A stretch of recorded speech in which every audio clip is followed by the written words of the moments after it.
बिस्मिल्लाहिर्रहमानिर्रहीम, अस्सलाम वालेकुम। आप देख रहे हैं programme news today with Tanzeela Mazhar. Programme में आपको खुशामदीद कहते हैं। बहुत सारे अहम मामलात हैं। आज DGISPR की एक बहुत अहम प्रेस कॉन्फ्रेंस हुई है, उसमें जिन मौज़ूआत पर बातचीत की गई है उसका जायज़ा हम अपने प्रोग्राम में पेश करेंगे। लेकिन आज 27 दिसंबर है।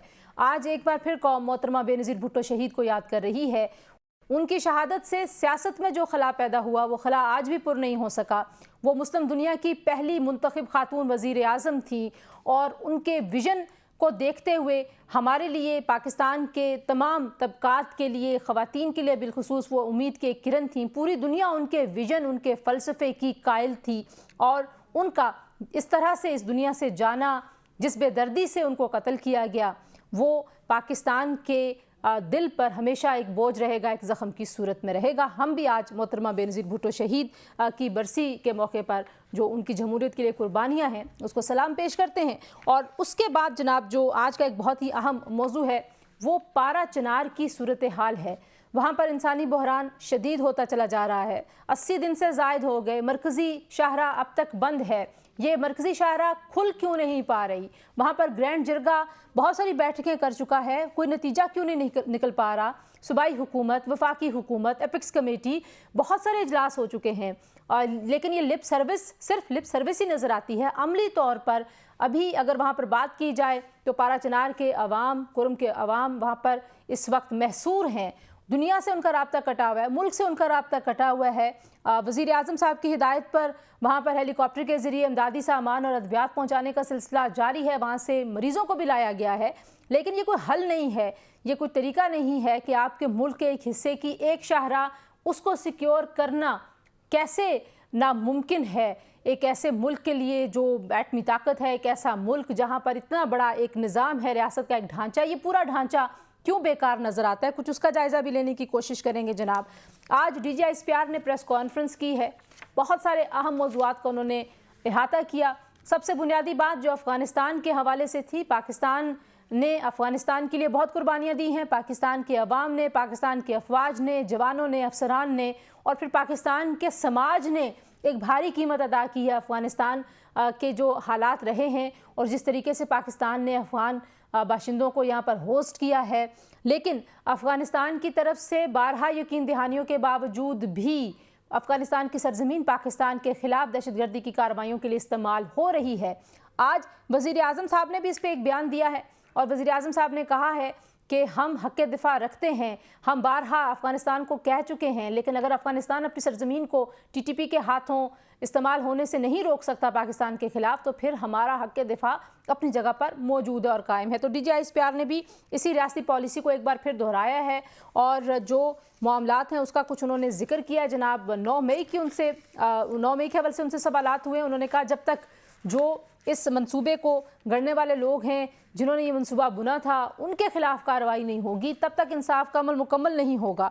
बहुत सारे लोगों को जो लग रहा था कि यूरोपीय यूनियन, बरतानिया, अमेरिका से आवाज़ें उठ रही हैं 9 मई के मुजरमों के खिलाफ सज़ाओं के बाद से, तो रियासत की पॉलिसी यही है कि जब तक 9 मई में तमाम मुलव्विस किरदारों को कैफ़े किरदार तक नहीं पहुँचाया जाएगा, तब तक इंसाफ का अमल मुकम्मल नहीं होगा। फिर पाकिस्तान तहरीक इंसाफ की सियासत के हवाले से भी DGISPR ने गुफ्तगू किया। उन्होंने कहा जी कि इंतशारी सियासत है और इसका कंट्रोल बाहर जो सोशल मीडिया उसके पास है, जो अंदरूने मुल्क इनके लीडर्स हैं उनके हाथों में इसका कंट्रोल नहीं है। उन्होंने गैर कानूनी स्पेक्ट्रम की भी बात की, फेक न्यूज़ को भी उसका एक हिस्सा करार दिया और ये भी कहा कि गैर कानूनी स्पेक्ट्रम को तोड़ने की जब कोशिश की जाती है तो फेक न्यूज़ वाले उसकी राह में रोड़े अटकाते हैं। 9 मई के बाद उन्होंने 26 नवंबर के हवाले से भी बात की। 26 नवंबर पर उनसे मुख्तलिफ सवालात भी किए सहाफ़ियों ने। उन्होंने 26 नवंबर के पीछे जो सोच है उसको सियासी दहशतगर्दी की सोच करार दिया और ये भी कहा कि पाक फ़ौज जो है वहाँ पर हुजूम को कंट्रोल करने के लिए तैनात नहीं थी, बल्कि उनकी तैनाती रेड जोन तक महदूद थी। लेकिन वहाँ पर जो सिक्योरिटी डिप्लॉय थी, किसी के पास असलहा नहीं था। वहाँ पर जो प्रोटेस्ट करने के लिए आए थे उनके पास असलहा था। फिर आखिर में जनाब उन्होंने जो अफ़गानिस्तान की सरजमीन से दहशतगर्द पाकिस्तान में दहशतगर्दी कर रहे हैं उस हवाले से भी उन्होंने बड़ी तफसील में गुफ्तगू की थी अपनी प्रेस कॉन्फ्रेंस के आगाज़ में। कुछ उन्होंने जो इस वक्त दहशतगर्दी के ख़िलाफ़ पाक अफवाज के ऑपरेशंस जारी हैं उसका انہوں نے اعداد و شمار بھی صحافیوں کے ساتھ میڈیا کے ساتھ انہوں نے شیئر کیے ہیں، جتنی قربانیاں دی جا رہی ہیں ان کا بھی ذکر ہوا، اور سب سے زیادہ دہشت گرد جو ہیں ان کے خلاف کارروائیاں بھی ہوئی ہیں، وہ گرفتار بھی ہوئے ہیں، ہلاک بھی ہوئے، اس کا بھی انہوں نے ذکر کیا۔ پھر انہوں نے کہا کہ ہم دہشت گردوں کے نیٹ ورکس کو ختم کرنے کے لیے کوئی کسر نہیں چھوڑیں گے، اور ساتھ میں یہ بھی کہا کہ دہشت گردی کے تانے بانے افغانستان سے جا کر ملتے ہیں، افغان حکومت کو باور کراتے ہیں کہ فتنہ الخوارج کی سہولت کاری نہ کریں، وہ اپنی سرزمین کو پاکستان کے خلاف استعمال ہونے سے روکیں، وہ برادر ملک ہیں اور ہم افغانستان کی خود مختاری کا احترام کرتے ہیں۔ ان سے عمران خان صاحب کی جو سٹیٹمنٹ آئی ہے افغانستان کے ساتھ مذاکرات کے حوالے سے، وہ سوال بھی ہوا، جس پر انہوں نے کہا کہ 2021 میں یہ کس کی ضد تھی کہ ان سے بات چیت کریں اور ان کو سیٹل کریں، اس ضد کی آج قیمت خیبر پختونخوا بھی دے رہا ہے، افواج بھی اور پوری قوم بھی۔ اور ساتھ میں جو بنیادی بات انہوں نے کی، انہوں نے کہا جی کہ دہشت گردی کے خلاف جنگ صرف افواج کی جنگ نہیں ہوتی بلکہ پوری قوم کھڑی ہوتی ہے، پوری قوم دہشت گردی کے خلاف لڑتی ہے تو یہ جنگ جیتی جاتی ہے۔ لہٰذا جب افواج کے اوپر بار بار سوالات ہوں گے، ان کے خلاف فیک نیوز اور پروپیگنڈا ہوگا، مہم جوئی ہوگی، تو اس سے اس پورے معاملے کو نقصان پہنچے گا اور ریاست اس کی بھاری قیمت چکائے گی۔ پارا چنار کے حوالے سے بھی D G S P R سے سوال ہوا تھا اور انہوں نے اس کو ایک پیچیدہ سماجی مسئلہ قرار دیا ہے۔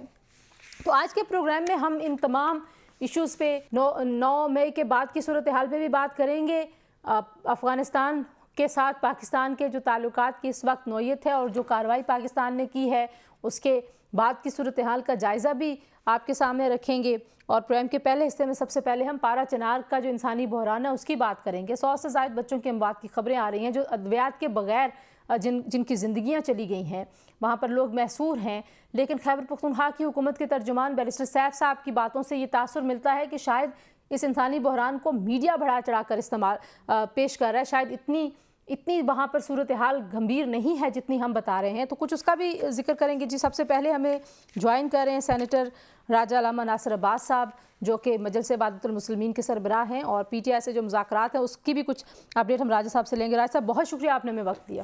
سب سے پہلے تو جو پارا چنار کی صورتحال ہے، آج D G I S P R نے بھی اپنی پریس کانفرنس میں اس ایشو پہ ان سے سوال ہوا، انہوں نے بات کی اور انہوں نے کہا کہ یہ ایک پیچیدہ سماجی مسئلہ ہے، یہ صرف سیکیورٹی کا مسئلہ نہیں ہے، اس کو مختلف طرح کے رنگ دینے کی کوشش ہو رہی ہے۔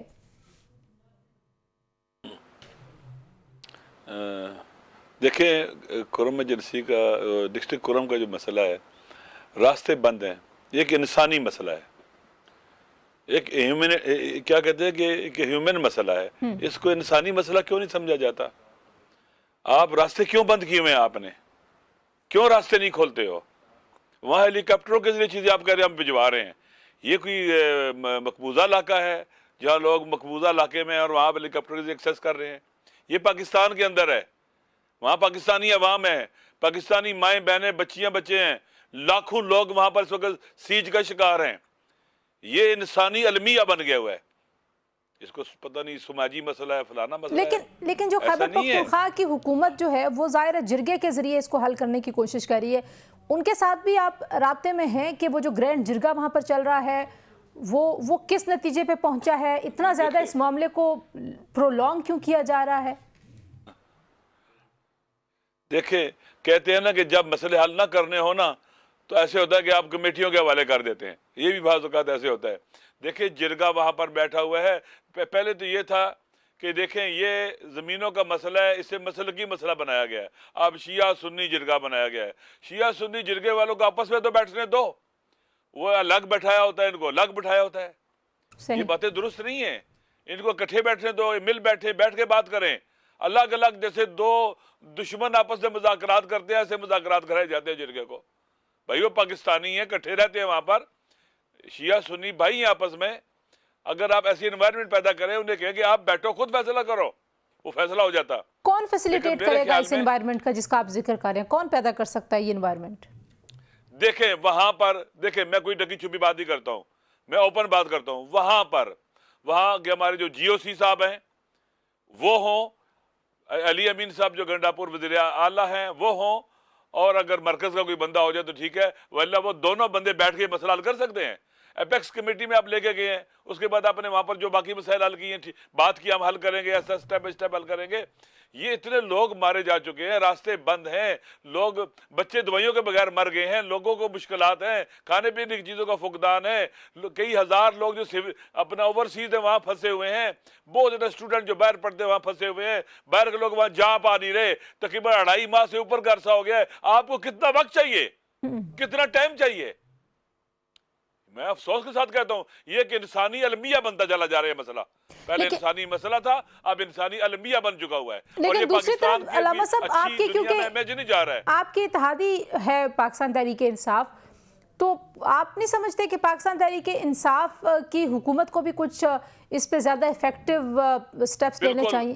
کیونکہ بیرسٹر سیف تو کہتے ہیں اتنے بچے نہیں فوت ہوئے جو وہاں پہ ایم ایس کا بیان ہے یا جو میڈیا رپورٹ کر رہا ہے وہ ساری چیزوں سے ڈینائی کرتے ہیں, وہ کہتے ہیں ایسا کوئی مسئلہ نہیں ہے. اس کے لیے نا یہ ایسے حکمران ہے جہاں پہ کہتے ہیں 100-200 بندہ مرے تو پھر کہتے ہیں مرے, ایک آدھ مرے تو کوئی مسئلہ نہیں ہے.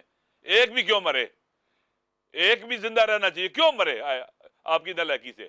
لہذا میں کہتا رہتا ہوں پی ٹی آئی کو تباہ برباد کرنے کے لیے اوروں کی ضرورت, باہر کے لوگوں کی ضرورت نہیں ہے, اس جیسے ترجمان چاہیے, کافی ہیں ان کے لیے, جو اپنے اوپر سب توجہ اپنی طرف موڑ لیتے ہیں اور اپنے آپ کو رسوا کرنے کے لیے کافی ہیں, اور پاکستان کے لوگوں میں دلوں میں نفرت پیدا کرنے کے لیے کافی ہیں ایسے بندے. بولنے کی سلیقہ و طریقہ نہیں آتا ان کو. آپ کی بات چیت ہو رہی ہے خیبر پختونخوا کی حکومت سے؟ آپ لوگ ظاہر ہے ایک طرف آپ احتجاج بھی کر رہے ہیں. میری بات ہوئی ہے, کل عمران خان صاحب نے بھی علی امین سے کہا کہ اس مسئلے کو فوراً حل کیا جائے, ٹھیک ہے, لیکن بات سنیں, وہ تو میری 4-5 دفعہ ملاقات ہوئی ہے, کل وہاں کے چیف سیکرٹری صاحب سے بھی ملاقات ہوئی, اور اس سے بھی میں ملتا رہتا ہوں. ایسا نہیں ہے کہ نہیں ہم بات کر رہے ہیں, سب سے بات کر رہے ہیں, لیکن سوال یہ ہے کہ راستے پرامن بنانا کس کی ذمہ داری ہے؟ حکومت کی ذمہ داری ہے نا, ہمارے سیکورٹی کے اداروں کی ذمہ داری ہے نا. سب مل کے کام کریں نا, آپس میں کوارڈینیشن پیدا کریں نا. بنو میں مسئلہ ہوا, لوگوں نے کہا کہ وہاں کے لوگ جمع ہوئے, کہا کہ یہاں سے طالبان کے مراکز ختم کرو, وہاں رات کو لوگ نہیں جا سکتے. میرے خیال میں اس وقت سب کو مل بیٹھ کے پاکستان کے امن لانے کے لیے کوششیں کرنی چاہیے, باقی مسائل بعد میں رکھیں. آپ کی توجہ جب امن و امان کے مسائل پر نہیں ہوگی, سیکورٹی کے مسائل پر نہیں ہوگی, تو یہ ایسا جناب نقصان ہوئے گا کہ شاید ناقابل جبران ہو. اور یہ دھرنا صرف کراچی میں نہیں ہے, اس وقت پورے پاکستان میں آہستہ آہستہ بڑھنا شروع ہو گیا ہے. پاکستان میں نہیں, یورپ میں شروع ہو گیا ہے, انگلینڈ میں شروع ہو گیا ہے. لہٰذا یہ اگر انہوں نے اس مسئلے کو حل نہ کیا تو یہ پھر ان کے لیے کنٹرول کرنا آسان نہیں رہے گا. میں آپ کے توسط سے, میں پاکستان کے اسٹیبلشمنٹ کے جو لوگ ہیں, حکومتی لوگ ہیں, صوبائی لوگ, صوبائی حکومت ہے, مرکزی حکومت ہے, انہیں میں کہہ رہا ہوں کہ خدا کے لیے اس مسئلے کو فوراً حل کرو, فوراً راستہ کھولو, فوراً راستہ کھولو, پرامن بناؤ. آپ کو کئی مہینے چاہیے چھوٹا سا راستہ پرامن کرنے کے لیے. لوگ پیدل جاتے ہیں, بھائی گاڑیاں بند ہیں, پیدل جا رہے ہیں, ان کو دیکھا کیسے بے دردی سے قتل کیا, ان کے گلے کاٹے ہیں. لیکن آج آپ نے D G S P R کی گفتگو سنی ہے علامہ صاحب, وہ کہتے ہیں کہ یہ معاملہ جو ہے یہ پرانا قبائلی جھگڑا ہے. میں نے نہیں سنی گفتگو. اچھا خیر, وہ اس بارے میں انہوں نے جو ایگزیکٹلی جو کہا, جی اچھا پرانا جھگڑا ہے, اس کا مطلب ہے ساری حکومتیں نالائق ہیں, سب ذمہ دار جو جن کی ذمہ, سب نالائق حل نہیں کر پا رہے. یہ کہ فلسطین کا مسئلہ ہے, یہ کہ کشمیر کا مسئلہ ہے, توجہ نہیں دیتے, ایڈاک بیس پر چیزوں کو چلاتے ہیں. وہاں پر کبھی کسی کو جنگ ہوئی ہے, کسی کو وہاں پر سہ کیا گیا ہے کہ تم یہاں سہ کیوں جنگ ہوئی ہے, کیوں بندے مرے ہیں, کسی کو سزا ملی آج تک وہاں پر, کسی ڈی سی کو, کسی ڈی پی او کو, کسی ایس ایچ او کو, کسی ملٹری کے بندے کو آج تک کسی سے پوچھا کہ یہاں بندے کیسے مر گئے ہیں؟ سو آپ کو لگتا ہے کہ وہاں پہ اگر حساب کتاب لیا جائے گا تو یہ معاملے دوبارہ نہ ہوتے, کیونکہ یہ بار بار ہوتا رہا ہے, پہلی بار تو ہوا نہیں ہے. بالکل ایسے ہی ہے, بالکل ایسے ہی ہے. پہلے باجوہ صاحب تھے وہاں پر, ایک ایف سی کے تھے میرے خیال میں, کرنل صاحب تھے, کون تھے وہ, ان کے پر لوگوں کے گلے تھے اور لڑائیاں جھگڑے وہاں مر رہے ہوتے تھے لوگ. انہوں نے جا کر باجوہ صاحب وہاں گئے, انہوں نے اس مسئلے کو وہاں پر ٹھیک کیا اور کافی عرصہ امن رہا پھر ادھر. صحیح ہے, تو آپ کو لگتا ہے کہ موجودہ آرمی چیف بھی وہاں جا کے اس معاملے میں کچھ اپنا کردار ادا کر سکتے ہیں؟ بالکل بالکل بالکل, آرمی چیف صاحب کو وہاں جانا چاہیے, مسئلے کو حل کرنا چاہیے, دیکھنا چاہیے قریب سے. اچھا, جو حل ہو سکتا ہے. جو دوسرا ایشو ہے وہ بھی مجھے ذرا بتا دیجیے. آپ کی عمران خان صاحب سے ملاقات بھی ہوئی ہے, مذاکرات بھی جاری ہیں. آپ کو لگتا ہے کہ जो मामला है पाकिस्तान तहरीक इंसाफ और हुकूमत या रियासत जहाँ पे अटके हुए हैं, वो मामला थोड़ा सा आगे बढ़ जाएगा? कुछ पेशरफ्त की तवक्को आपको नज़र आती है माहौल देखते हुए? मेरे ख्याल में पाकिस्तान जहाँ पहुँच गया हुआ है ना, देख लें पाकिस्तान की सूरत हाल क्या है। और लोग जो है इस वक्त पाकिस्तान के अवाम की अक्सरियत मायूस हो चुकी है अपने सिस्टम से। सिस्टम अवाम में अपना एतमाद खो बैठा है। जब लोग अदलिया पर एतमाद नहीं, पार्लियामेंट पर एतमाद नहीं, आपके एडमिनिस्ट्रेशन पर एतमाद नहीं, सियासतदानों पर एतमाद नहीं, किसी इस वक्त सूरत हाल तबाह बर्बादी की तरफ जा रही है। लोगों का एतमाद ख़त्म हो चुका है। अगर कोई सिस्टम अपने अवाम का एतमाद खो बैठे, वो नहीं चल सकता, वो नहीं खड़ा हो सकता, वो मुश्किलात का मुकाबला नहीं कर सकता, वो ढह जाता है, गिर जाता है। पाकिस्तान को इन हालात से निकालने के लिए आप देख लें, मैंने पहले भी कहा है 26 नवंबर को पाकिस्तानी आए थे यहाँ पर इस्लामाबाद एहतजाज करने के लिए। रियासत और हुकूमत इतना उनका पैमाना सब्र लबरेज हो चुका है, इतना बर्दाश्त ख़त्म हो चुकी है, उनको लोगों को एक रात बर्दाश्त नहीं किया, लाइटें ऑफ करके गोली चला दी। ये तो बिल्कुल समझ आती नहीं है कि आप 1 दिन 2 दिन 3 दिन एंगेज करो, बात करो। ये हमारे बेटे हैं, अपने हैं हमारे, समझाओ, बैठो इनके साथ और मसाइल को सियासी तौर पर हल करो। लेकिन कितना खतरनाक काम हो गया वहां पर। लेकिन आज भी DGISPR में ये जो इल्जामात PTI लगा रही है और जिनको आप भी दोहरा रहे हैं, उन तमाम चीज़ों की उन्होंने नफी की है। उन्होंने कहा जी कि कौन से इल्जामात? उन्होंने कहा फौज सिर्फ रेड जोन तक तैनात थी और किसी के पास असलहा नहीं था, किसी ने प्रोटेस्टर्स के ऊपर गोलियां नहीं चलाई। बात सुने ना, मैं कहता हूँ किसी ने तो चलाई है ना, हुकूमत ने चलाई है, पुलिस ने, किसी ने चलाई होगी ना। वहाँ लोग मरे हैं, शहीद हुए हैं, जख्मी हुए। ये तो अब देखें, अगर हम फैक्ट्स का इनकार करें तो मसला है। हमने इस कैफियत से मुल्क को निकालना है, आगे बढ़ना है। बिल्कुल आगे बढ़ने का रास्ता क्या है? मुज़ाकरात है, मुज़ाकरात करें हम लोग, आगे बढ़े। बिल्कुल ठीक है ना। और मुज़ाकरात के लिए फिर शर सदर चाहिए, खुला दिल चाहिए, और हुकूमत को ये करना चाहिए।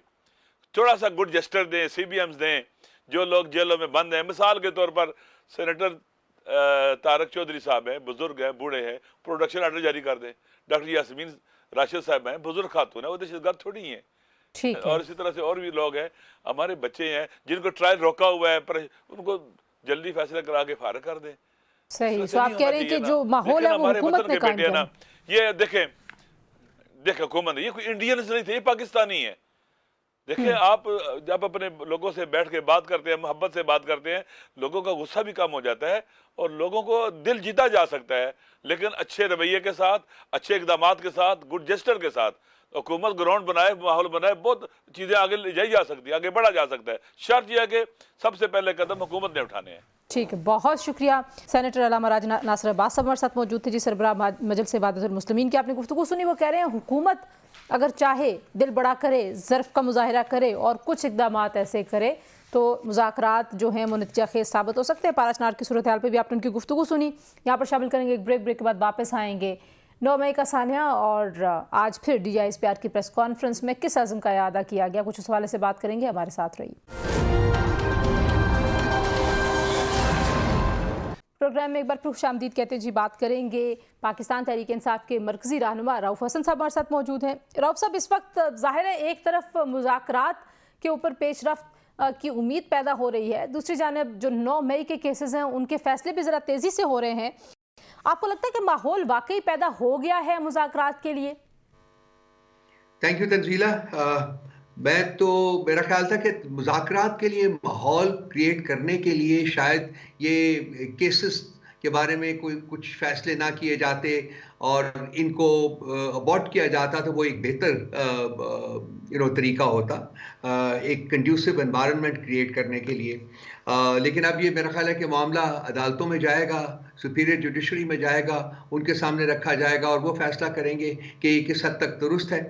लेकिन इन द मीन वाइल जो इसके ऊपर इंटरनेशनल रिस्पांस आया तंजीला, वो बहुत भरेंगे है। यूरोपियन यूनियन हो जो कि कंट्रोल करते हैं हमारे GSP को, वाइट हाउस हो, US हो या फिर यूनाइटेड किंगडम की हुकूमत हो, FCT हो, इन तमाम ने शदीद किस्म की रिजर्वेशंस का इजहार किया है मिलिट्री ट्रायल्स के ऊपर और पनिशमेंट्स जो है वो अवॉर्ड करने के ऊपर। लेकिन उस दबाव के इजहार के बावजूद भी और मज़ीद सज़ाएं सुनाई गई हैं, तो ज़ाहिर है रियासत तो अपनी पॉलिसी का वाज़ेह ऐलान कर रही है और कह रही है कि बैरूनी मुदाखलत इस मामले में नहीं कबूल की जाएगी।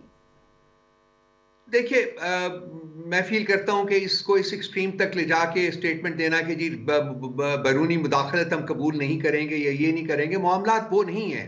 मामलात ये है कि मामलात कहाँ किस तरीके से सैनिटी के साथ, विजडम के साथ हल करने हैं हमने। अनफॉर्चुनेटली मैं देख रहा हूं कि उसका बहुत भुगतान है, उसका बहुत भुगतान है। मामलात की एग्रेवेशन हो रही है, मामलात को हल करने की कोशिश जो होती है, एक पॉजिटिव एफर्ट जो होती है, वो मुझे नजर नहीं आ रही है। मेरे लिए मसला वो है, मेरे लिए मसला ये नहीं है कि हम लेकिन अब देखो ना, मुज़ाकरात में बैठक हो गई, दोनों तरफ से कमेटियां बन गई। सबसे ज़्यादा तो मुश्किल इसी बात पे डेडलॉक की सूरत हाल थी कि शायद प्री कंडीशंस है पीटीआई की, जिसकी वजह से ये मामला आगे चल नहीं रहा। तो वो बैठक होने के बावजूद भी आपको लगता है कि शायद मामलात हल होने की तरफ नहीं जा पाएंगे? देखिए, मामलात जब बैठक तो हो गई, ठीक आपने कहा कि बैठक हो गई, लेकिन बैठक में जो एक दूसरे म्यूचुअल ट्रस्ट है वो कायम करना है, और म्यूचुअल ट्रस्ट जो है वो इस किस्म की जजमेंट्स के आने से तो कायम नहीं होगा ना। आपने बैठने, अगर 8 लोग उधर से हैं, 8 लोग इधर से हैं, हमारे हैं, बैठेंगे, बात करेंगे, तो वो एक मैं बार बार जितने भी प्रोग्राम्स में आया हूं, मैंने कहा है जी कि अब जबकि प्रिंसिपली बातचीत को आगाज का स्टार्ट करने का फैसला हुआ है और 2 जनवरी को पहली मीटिंग हो रही है, फॉर्मल मीटिंग हो रही है, तो मामलात को हमें चाहिए कि बहुत केयरफुली हैंडल करें और मामलात को इस तरीके से हैंडल करें कि एक ट्रस्ट क्रिएट करने की जो फजा है वो कायम हो, ताकि बेहतर तरीके से बातचीत हो जाए, अगर हो आप सके और मुझे बेहतर तरीके से मामलात की हल की तरफ बढ़ा अगर आप जाए। मुझे इजाज़त दें, मैं एक लम्हे के लिए, ज़ाहिर है आज DGISPR ने भी कहा कि ये जो इंतशारी सियासत का कंट्रोल है ये आप लोगों के पास, यानी कि पीटीआई के अंदरूनी जो यहाँ पे लीडर्स हैं उनके हाथ में नहीं है, बाहर जो बैठे हुए सोशल मीडिया के एक्टिविस्ट हैं उनके हाथ में है। तो ये बताइए कि जो सोशल मीडिया पे जिस तरीके से एक प्रोपेगेंडा वॉर चल रही है, वो भी तो इस ट्रस्ट के माहौल को ख़राब कर रही है ना। उस पे पीटीआई के हाथ में कुछ है कि आप उस चीज़ को रोकें, कंट्रोल करें?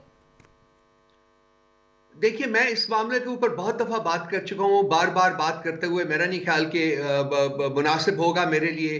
प्रॉब्लम यह है कि जी ट्रस्ट की फजा कायम करना जो होता है वो दोनों तरफ की रिस्पॉन्सिबिलिटी होती है। जहां हम ने एग्री करके कि जी हाँ, हम इन पार्टीज के साथ बातचीत करने को तैयार हैं, हमने एक कंसेशन दिया है, हमने एक अपनी विलिंगनेस शो की है, वहीं अब रिस्पॉन्सिबिलिटी हुकूमत की खासकर बनती है कि वो इन मामलात को, इनसे निपटने के लिए, जो डिफरेंसेस हैं उनसे निपटने के लिए एक कंड्यूसिव, एक पॉजिटिव, एक ऐसी फजा कायम करे जिसमें कि बेहतर तरीके से मुज़ाकरात हो सके, नेगोशिएशंस हो सकें। जहां तक रहा सोशल मीडिया का, वो तो बड़ी देर से जो भी हो रहा है वो हो रहा है, कोई भी कम नहीं कर रहा। दूसरी तरफ से भी आप देखिए फेक न्यूज की भरमार है, ऐसी ऐसी स्टेटमेंट्स दी जाती हैं जिनका कि कोई हकीकत के साथ दूर पार का कोई ताल्लुक ही नहीं होता।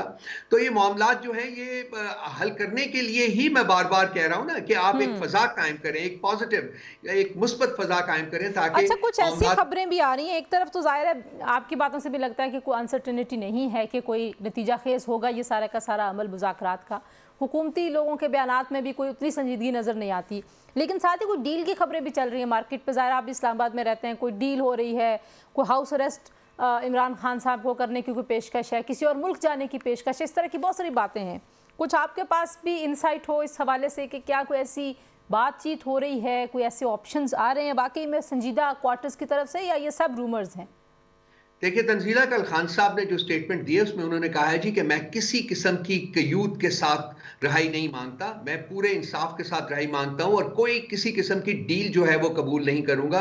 वो इंडिकेट करता है कि जी बिल्कुल मेरे भी इल्म में है कि जी कोशिश हो रही है जी कि वो किसी तरीके से अब ये नो एक उनके लिए एक मसला बन गया ना कि खान साहब को जो एक्सपेक्ट कर रहे थे कि जी ये भी शरीफों की तरह या जरदारियों की तरह के कोई और लीडर होंगे, तो वो नहीं है।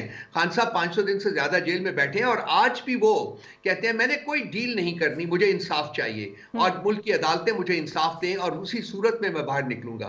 उनकी डिमांड है कि जी मेरे तमाम जो पॉलिटिकल प्रिजनर्स हैं, सियासी कैदी हैं, बेगुनाह सियासी कैदी जो कि साल से ज्यादा से अंदर बैठ पर डाले हुए, उनको आजाद किया जाए और इंडिपेंडेंट कमीशंस बनाए जाएं जो कि 9 मई और 26 नवंबर जो है इसमें जो ट्रेजेडीज हुई हैं उनके बारे में एक ट्रांसपेरेंट इन्वेस्टिगेशन करे, कॉम्प्रिहेंसिव इन्वेस्टिगेशन करे, ताकि उनके मुहर्रकात का असल में पता चला जा सके कि क्यों वो हुए, क्या और कौन लोग इन्वॉल्व थे उसमें। ठीक है, आखिरी में बात आपसे पूछना चाहती हूँ रऊफ साहब, DGISPR की प्रेस कॉन्फ्रेंस में 26 नवंबर के हवाले से भी उनसे सवाल हुए, 9 मई में जो मुजरमों को सज़ाएं हो रही उस हवाले से भी सवाल हुए। उसमें जो मैं अपनी राय में उससे अखज़ कर सकी हूँ कि जो नैरेटिव है और उसमें उस नैरेटिव में जो नफ़रत है एक दूसरे के हवाले से, उसका बड़ा अमल दखल नज़र आता है। आपको क्या लगता है, पीटीआई क्या कोशिश कर सकती है, इस्टेब्लिशमेंट क्या कोशिश करे, हुकूमत क्या कोशिश करे कि ये जो एक एक्सट्रीम की नफ़रत पैदा हो रही है एक दूसरे के खिलाफ, इसको किसी तरीके से कम किया जाए, इसको कंट्रोल किया जाए? देखिए, अल्फाज का चुनाव एक बहुत बड़ा एक फैक्टर होता है। अब आज की प्रेस कॉन्फ्रेंस में अल्फाज का चुनाव आप देख लीजिए कि किन किन अलकाब से नवाजा गया है पीटीआई को, तो ये मुनासिब नहीं है। मेरा ख्याल है कि जी एहतियात करनी चाहिए, जब खास करके जब आपने मुज़ाकरात शुरू किए हैं। ये मुज़ाकरात में जैसा कि राना सना साहब ने खुद कहा था कि एस्टैब्लिशमेंट भी ऑन बोर्ड होगी, अब उनके अल्फाज में मैंने आपके सामने बयान किए हैं, तो उस वक्त मेरा ख्याल है कि मुनासिब होगा कि जी अल्फाज का चुनाव और जो इल्ज़ामात लगाए जा रहे हैं उनसे एतराज़ किया जाए, ताकि मुज़ाकरात को एक जेन्युइन किस्म की जो अपॉर्चुनिटी है वो प्रोवाइड की जाए और वो कामयाब हो। यही मुल्क के मसाइल का हल है। इसलिए ये नहीं है कि हम एक दूसरे के ऊपर हमेशा परपेचुइटी हमने इल्ज़ामात ही लगाते रहना है, एक दूसरे को हर किस्म की जो गलत चीजें हैं उसकी रिस्पांसिबिलिटी एक दूसरे के ऊपर डालते रहना है, तो ये मुनासिब नहीं है मेरा ख्याल है। राउफ साहब, हम किसी तफसीली निशिस्त में दोबारा आपको जहमत देंगे, आज के लिए वक्त क्योंकि बड़ा कम था, but thank you very much for joining us. यहाँ पर शामिल करेंगे एक ब्रेक जी, ब्रेक के बाद वापस आएंगे, पाकिस्तान अफगानिस्तान की सूरत हाल का जायजा भी आपके सामने रखेंगे, हमारे साथ रहिए। प्रोग्राम में एक बार फिर आपको खुशामदीद कहते हैं। एक और अहम मौजू जो आज DGISPR की प्रेस कॉन्फ्रेंस में भी जिस पे बड़ी डिटेल में बात हुई, और इससे पहले पाकिस्तान अपनी जो रियासती पॉलिसी है उसका ऐलान कर चुका है। अफ़गानिस्तान को हम बारहा कह चुके हैं कि अफ़गानिस्तान की सरजमीन पाकिस्तान के ख़िलाफ़ इस्तेमाल नहीं होनी चाहिए, लेकिन अगर वहाँ से पाकिस्तान के दुश्मन, वहाँ से अगर TTP पाकिस्तान के ख़िलाफ़ ऑपरेट करेगी तो फिर दिफा का भरपूर हक़ रखते हैं, ये वज़ीर आज़म साहब ने भी कहा है। लेकिन इस मामले को जो ट्विस्ट किया जा रहा है, बिलखुसूस अगर अमरीकी जो ओहदेदारान हैं उनकी तरफ देखें, और जैसे जो तालिबान वज़ीर ख़ारजा हैं जिस तरह से उन्होंने इस पर रिस्पॉन्ड किया है, कुछ उसका जायज़ा लेने की कोशिश करेंगे। जी, जनरल रिटायर्ड ज़ाहिद महमूद साहब हमारे साथ मौजूद हैं, दिफाई तजियाकार हैं, और कमर चीमा साहब दिफाई तजियाकार मेरे साथ मौजूद हैं। आप दोनों का बहुत शुक्रिया। जन साहब, सबसे पहले तो ये पाकिस्तान की तरफ से जो कार्रवाई है, आप इसको आज के हालात में किस तरह से देखते हैं, जिस वक्त पाकिस्तान पे आप जानते हैं कि एक बैरूनी दबाव डालने की कोशिशें अपेरेंटली हो रही हैं? जी, बिस्मिल्लाहिर्रहमानिर्रहीम। पहले तो thank you very much for the invite. देखिए, मैं कहूँगा कि आज की स्पेशली जो कॉन्फ्रेंस भी हुई है, प्रेस कॉन्फ्रेंस, और पिछले कुछ दिनों से हम देख रहे हैं कि प्रोबेबली स्टेट ऑफ पाकिस्तान ने एक जो स्टेटस को की पॉलिसी थी अफगानिस्तान के खिलाफ, उसको आज निगेट कर दिया और वेरी एक्सट्रीमली क्लियर स्टांस लिया है कि जी आप नो मोर स्टेटस को। पाकिस्तान इज द कंट्री जिसने अफगानिस्तान की वजह से they have suffered the most and they have sacrificed the most. $150 billion, more than $150 billion economic terms में, मोर देन 80,000 पीपल हमारे शोहदा हैं पाकिस्तान के, और जो हमने रिफ्यूजीज का यहाँ पे ब्लड लिया, जो रशिया के खिलाफ जंग में हमारी कंट्रीब्यूशंस है, तो शायद ये ऐसी एग्जांपल हो कि किसी नेबर के लिए, किसी ब्रदरली कंट्री के लिए, किसी हिस्ट्री में वॉरफेयर की किसी मुल्क ने, किसी स्टेट ने, किसी ग्रुप ने सफर किया जो पाकिस्तान ने किया है। वी वर एक्सपेक्टिंग कि अफगानिस्तान की बुरी हुकूमत जब आएगी तो ये माजी से कुछ सीख के आएगी, और जो दोहा में प्लेजेस भी उन्होंने किए कि ये लैंड इस्तेमाल नहीं होने दी जाएगी किसी मुल्क के खिलाफ, उसको उन्होंने न सिर्फ वैल्यू नहीं दी, उसको न सिर्फ ऑनर नहीं किया, बल्कि मुझे लगता है कि वो हिस्सा बन गए हैं जो प्रॉक्सी वॉर बाय इंडिया और mix of proxy war and state sponsored terrorism जो इंडिया के हमारे खिलाफ इस्तेमाल हो रहा है, जो प्रॉक्सी वॉर वो कर रही है, and they are using Afghanistan soil. तो इंडिया जो है एक उनको क्लाइंट्स की सूरत में, TTP की सूरत में, और कुछ फैक्शंस आई एम श्योर, बल्कि ज्यादातर बुरी हुकूमत की टेसिट अप्रूवल इसलिए है कि in spite of all the dossiers, in spite of all the request, political, diplomatic, people to people, all prongs Pakistan ने यूज किए, लेकिन वो उसको ऑनर नहीं कर रहे। ठीक है, उनकी कुछ मजबूरियां होंगी, आई एम श्योर इस पे आगे चल के बात कर रहे हैं, लेकिन unfortunately they have not delivered what they were supposed to be. Cheema साहब, आप किस तरह से इसको देखते हैं? क्योंकि ज़ाहिर है हमने जब से पूरी तालिबान हुकूमत वहाँ पर आई है उसके बाद भी पाकिस्तान मुसलसल यही दोहराता रहा है कि पाकिस्तान के ख़िलाफ़ सरज़मीन को इस्तेमाल ना होने दें। फिर कमिटमेंट्स भी हैं, तालिबान हुकूमत की भी कमिटमेंट्स हैं, उससे पहले माजी में जो सियासी हुकूमतें रही हैं वो भी कमिटमेंट्स करती रही हैं। लेकिन ज़ाहिर है जैसे जन साहब कह रहे हैं कि कमिटमेंट्स आपने ऑनर नहीं की, लेकिन उस पर बढ़ के ये है कि आप पाकिस्तान की तरफ से जो हक़ दिफा है आप उसको भी ट्विस्ट कर रहे हैं, उसको मैनिपुलेट कर रहे हैं। देखिए जी, बड़ी एक अनफॉर्चुनेट सिचुएशन ये है कि हमारी जो पिछले 40-50 साल की जो इन्वेस्टमेंट है अफगानिस्तान के अंदर वो हमें फिसलती नज़र आ रही है, हमारे हाथ से निकल गई है। कि हम ये तसव्वुर कर रहे थे कि अफगान तालिबान पावर में होंगे तो शायद हम कंफर्ट में होंगे, लेकिन हम ज़्यादा अनकंफर्ट हो गए हैं, एक बात। दूसरी बात यह है कि अफगान तालिबान ने ये फैसला कर लिया है कि वो एक दहशतगर्द ग्रुप को अहमियत दे रहे हैं ओवर स्टेट। ये सेकंड परेशानी की बात है।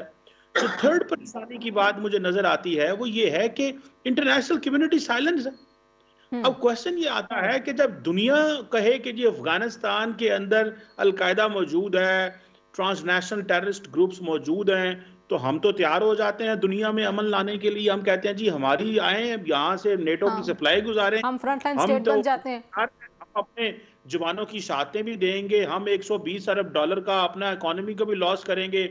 जनरल साहब कह रहे थे कि हमने हजारों जो है वो कुर्बानियां भी दी हैं। आज जब अफगानिस्तान की सरजमीन में वहां पे टीटीपी जो है वो वहां पे बैठ के पाकिस्तान पे हमले करती है तो दुनिया भी खामोश है, अफगान तालिबान भी खामोश है। देखिए करना क्या चाहिए? देखिए करना ये चाहिए कि जिस तरह से एक साइलेंट तरीके से हमारी हुकूमत फॉरेन पॉलिसी चला रही है, ऐसी फॉरेन पॉलिसी चला रही है कि पता नहीं चल रहा कि फॉरेन पॉलिसी है भी कि नहीं। जो फॉरेन मिनिस्टर होता है वो आपका टॉप एडवोकेट होता है। मुझे ये बताएं ना, हमने कितने इंटरनेशनल मीडिया को इंटरव्यू दिए हैं और अपनी कहानी सुनाई है। मुझे तो इस चीज से मुझे तो इससे अच्छा था तो इमरान खान था, वो आके बोलता था, सारी दुनिया का मीडिया उसको सुनता था। वो स्याह बोलता है, सफेद बोलता है, वो क्या करता है मुझे उससे गर्ज नहीं है।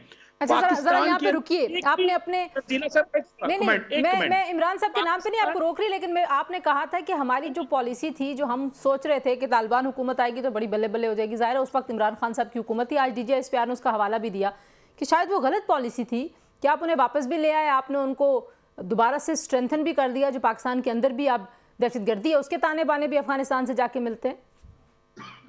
मैडम मैं यही बात करने चाह रहा हूँ। देखिए पाकिस्तान के अंदर कोई एक शख्स भी ऐसा नहीं है जिसका इंटरनेशनल मीडिया इंटरव्यू नहीं करना चाहता और हम दुनिया को अपनी कहानी नहीं सुनाना चाहते। Don't we have a single advocate. सारे का सारा मीडिया हमारा उर्दू में है। मेरी बात सुनिएगा, सारे से सारा मीडिया उर्दू में है। हम दुनिया को अपनी कहानी कब सुनाते हैं, कब पता चलता है? सो जो उस वक्त उन्होंने इमरान खान ने किया कि सारे दहशतगर्दों को अलाउ कर दिया, जो तालिबान का रिटर्न था 2021 में, ना कोई उनका डाटा रखा, ना वो पता है वो कौन कौन से शहर में गए, वो आए, वो आपकी सोसाइटी में इंटीग्रेट करके वो कहां पे चले गए, किसी को कोई पता ही नहीं है। और फिर कहते हैं कि हमने डायलॉग। अच्छा मैंने क्योंकि आपसे आखिर में सजेशंस लेनी भी है, मुझे जरा ये जो आपका नुक्ता है जन साहब के पास लेके जाने दीजिए। जन साहब, हम जाहिर है जो दुनिया है, जो वेस्ट की वहाँ पे जो लॉबीज़ हैं, आप देखते हैं कि पाकिस्तान में हमारी इंटरनल पॉलिटिक्स ने भी उन लॉबीज़ को बहुत ज़्यादा एक्टिवेट किया हुआ है, लेकिन रियासत पाकिस्तान शायद अपनी लॉबिंग करने में उतनी इफेक्टिव नज़र नहीं आती, जो चीमा साहब का पॉइंट है। आप इस पॉइंट से एग्री करते हैं? And what we should do? क्योंकि हम देखें, आपने कुर्बानियाँ गिनवाई हैं, हम बच्चों से बूढ़े हो गए हैं अफ़गानिस्तान के लिए, जो है ब्रादर इस्लामी मुल्क और हमसाया मुल्क, और कुर्बानियाँ देते देते, लेकिन उनका जब दिल चाहता है वो माथे पे रखते हैं आंखें, आप पे 2-4 इल्ज़ामात लगाते हैं और बल्ले बल्ले उसके बाद आपकी कोई सुनवाई नहीं है दुनिया में। देखिए तंजीला, आपने पहले बात भी की है, मैं इस कॉन्टेक्स्ट में ये कहूंगा कि जो पॉलिसीज पास्ट में भी बनती रही हैं, शायद उस वक्त की एनवायरनमेंट के मुताबिक वो इतनी बुरी पॉलिसीज ना हो। जब आपका नेबरहुड में वॉर आ जाती है तो इसकी जो आपकी फॉरेन पॉलिसी क्राफ्टिंग है, फिर आपकी जो एप्लीकेशन है, फिर आपकी पूरी आवाम जो है वो उसमें इन्वॉल्व हो जाती है। तो जब तक आप whole of a nation approach किसी चीज को नहीं देखेंगे, देखिए मिलिट्री जो होती है, लोग ये समझते हैं कि वॉर का जो सोल्यूशन है वो military application is the major part. Military application 20 से 25% से बड़ा पार्ट नहीं होता किसी जगह पे भी वॉर हो, चाहे आपके अपने मुल्क के अंदर हो, आपका अपना मुल्क डायरेक्टली इन्वॉल्व हो या इनडायरेक्टली इन्वॉल्व हो। मैं इसको 30% से ऊपर तो कभी भी नहीं गर्दानता। Rest is the 70%। अब वो जो रेस्ट 70% है, जहाँ पे आपने सुपीरियर पॉलिटिकल मैनूवर्स करनी है, जहाँ पे आपने सुपीरियर फॉरेन डिप्लोमेसी की मैनूवर्स करनी है, that is the actual missing part, जिसकी तरफ डॉक्टर चीमा साहब भी इशारा कर रहे हैं। تو وہ ہماری جو کرافٹنگ ہے نا وہ انفارچونیٹلی ہماری کم کر جاتی ہے. دیکھیں میں کس کا رول ہے اگر کوئکلی آپ دونوں بتا دیں, پہلے چیمہ صاحب آپ بتا دیں دو چیزیں جو فوری طور پہ کرنے کی ضرورت ہے افغانستان کے ایشو کو لے کے بھی, اور انڈیا بھی جو ہمارے ہاں انفلٹریٹ کرتا ہے بار بار, دو چیزیں کوئکلی اگر بتا دیں کیا کرنی چاہیے؟ دیکھیں جی, میں تو میری وہ جسے کہتے ہیں نا سوئی اڑ جانا, میری سوئی اڑ گئی اس چیز کے اوپر کہ who is Pakistan top advocate. دیکھیں D G I S P R تو نہیں بولتے, آپ کو فورن منسٹر تو نہیں بولتا, پرائم منسٹر تو نہیں نہ بولتے, مجھے بتائیں انفارمیشن منسٹر بھی نہیں بولتے کون شخص ہے جو پاکستان کی کہانی سناتا ہے. ہم دنیا میں جو ملٹی لیٹرل فورم ہے ہماری وہاں پہ پریزنس ہی بڑی کم ہے. او آئی سی آپ کو پتا ہے اس کی کیا پوزیشن ہے, سارک ڈس فنکشنل ہے, ایس سی او کا سالانہ اجلاس ہوتا ہے اور ہم افغانستان کے اوپر کوئی وہاں پہ کنسنسس پیدا نہیں کر سکے. مجھے بتائیں ہم اپنی foreign policy challenges national security threat کو دنیا کے کس پلیٹ فارم پہ, ٹھیک ہے, آپ کہہ رہے ہیں کہ نیریٹو بلڈنگ جو ہے نا وہ ون پوائنٹ ہے جو ہونا چاہیے, آپ کی سوئی اسی بات پہ اٹکی ہوئی ہے اور بالکل ٹھیک اٹکی ہوئی ہے. بہت شکریہ جنرل زاہد محمود اور قمر چیمہ صاحب کی گفتگو آپ نے سنی. جی آج کے لیے اتنا ہی, انشاءاللہ اگلے پروگرام میں آپ سے دوبارہ ملاقات ہوگی. اپنا خیال رکھیے, اللہ حافظ.